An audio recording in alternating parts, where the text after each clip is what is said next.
Hey, what's happening, everybody out there in the XRP community? Welcome back to Investment Perspectives. First of all, I want to give a great big shout out to CKJ and his stream this morning. When I first started this channel, CKJ was one of my offline friends, and I'm a big fan of his show and the research that he did there. I've been very inspired by him, period.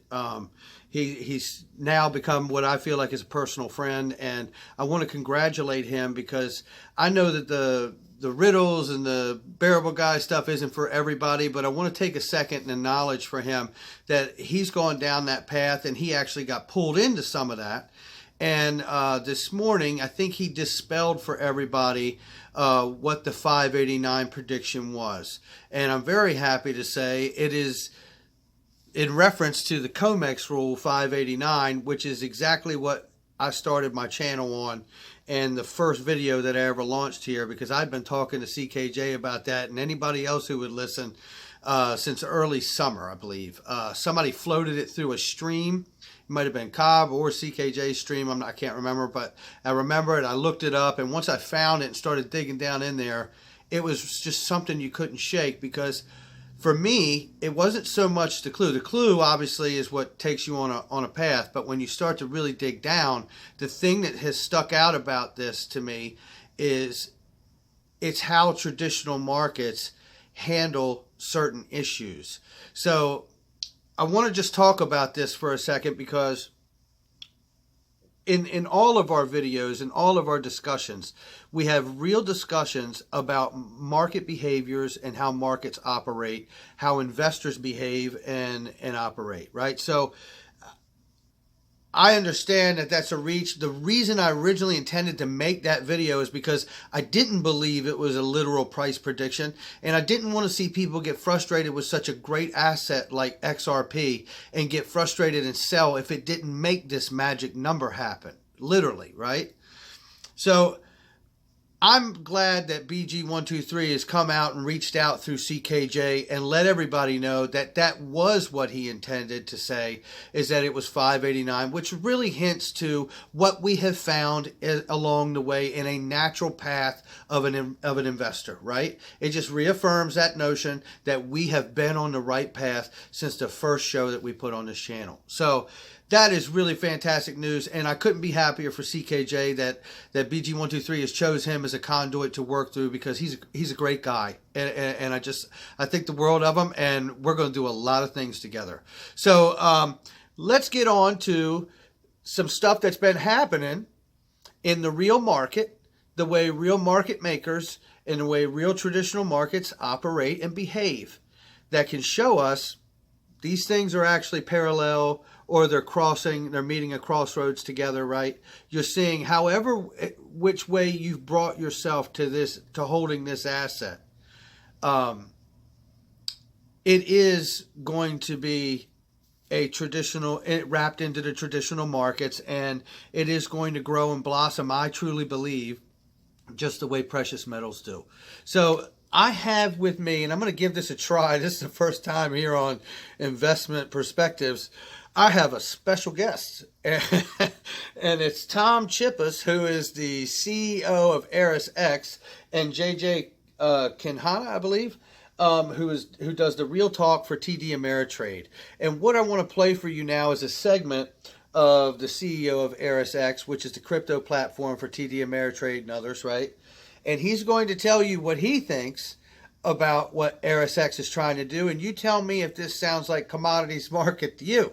Let's just take a listen to what we got here. I'm not going to play the entire thing, but this little section here is pretty fantastic. So, to be bottomed out, what we're trying to do at ErisX with the spot or cash market and the futures market is really provide that place where the clearing price for these things can be defined. And I think once you get certainty that there is a known clearing price happening on a market that's transparent and secure, and where there's depth of liquidity, where not just speculators can meet, but buyers and sellers of all kinds, institutional investors, retail investors, where market makers can provide liquidity, where, on our investor table, we're very proud to have TD and other retail intermediaries. We also have people like NASDAQ and other folks that operate exchanges on there as well too.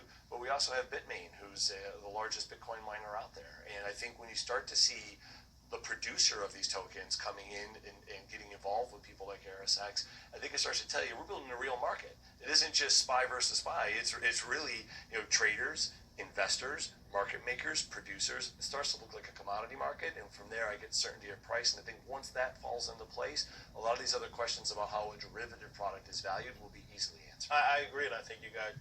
There you go. So CEO of ErisX says it's starting to look a lot like a commodities market. That's what he wants to see, and he wants to see to be able to build the products on top of the underlying asset. Let's talk about that for a second. XRP is the underlying asset.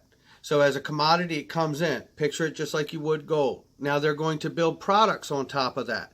Now last video I had a little misspeak. I said that BACT was approved to license ETFs already. They weren't. I misspoke. I was feeling rough. I meant to say futures. But the ETFs that they're still waiting on, a lot of people think that's what's holding BACT up, and it isn't, because BACT already has the licensure to be able to go with the Bitcoin futures that they offer. So there's no reason for BACT not to go, other than to suggest that what we were going for in the point in the last video, that there's complete orchestration here, that everybody's kind of working in concert or tandem around waiting for these final legal cornerstones and then regulation to be put in place. And I would think we are going to be off to the races in 2019. So that's Mr. Tom Chippus from ErisX. Now, another thing that I have, which I think is pretty interesting that I want to share with you, we see a lot of stuff in the lower tier publications that are direct to the investors in the cryptocurrency world, in the cryptocurrency space. Whether what side you're on, it doesn't matter. But we have great stuff out here that you can pull sources from. I love Abacus Journal, Am Crypto. I find stuff in Global Coin Report and many others. Now, they're lower tier because they're not, top tier national stuff, which is the only reason I'm making that point is because I'm getting ready to share with you an article that is by the New York Times, and it came out yesterday. And the title of the article, America Could Lead the Transition to a Digital Currency Reserve. Hello. Now, there has been talk in a lot of other places about the possibility of the global status reserve of the US dollar losing its global status, as a reserve currency for the world, right? Now, this is the first time we're starting to see it of recent in a major publication, the New York Times. Now, I'm not saying the New York Times doesn't lie. They're good at it. They've been called out a lot. But the point is you're starting to see that they are putting the word out. It's starting to spread. We're starting to touch the everyday reader now, right? Not just the crypto space investor, the everyday reader that read the New York Times. This article goes on. The first line is, after spending decades as the dominant global reserve currency, the dollar's position is being challenged. First line in the article. It goes on to talk about that for the past 10 quarters, there's been a decline overall with the greenbacks. So the International Monetary Fund reported in September that the slide is hardly a new thing. So it's been going on for a long time, and it's frustration for everybody throughout the world. They talk about how the euro originally was designed to hopefully replace the US dollar as the global reserve status. That didn't make it. And then they go on down here and they say the U.S. should not fight against the forces of globalization that challenge the dollar's reserve currency status. Instead, it must seize the opportunity to incubate technologies that will enable future currencies which go on to power a transnational currency, perhaps the best next option for a future global reserve. Boom. New York Times.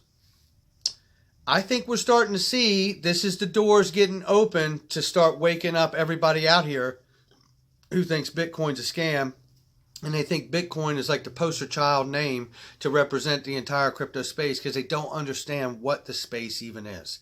And obviously, on the other side of that, legal ruling, regulation, introducing it as a commodity, possibly looking now at a trading halt, and possibly considering the notion, will that trading halt involve just introducing XRP in the new future contracts into the U.S., or will it be accompanied with a price adjustment on top of that?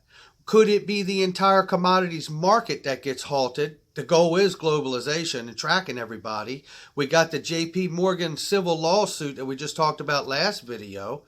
Are they going to take XRP and implement it into the CFTC for every single transaction so that way they now can track every single thing on the ledger? Isn't that the goal? Whether it happens sooner or later, it's going to happen. And I'll tell you one thing else that already happened. It's what we talked about in my very, very first video. 589. BG123 says we got it right on the money. 589 has already happened. We hold digital gold. Leave some comments below. Hit the like and subscribe. This part is just getting good.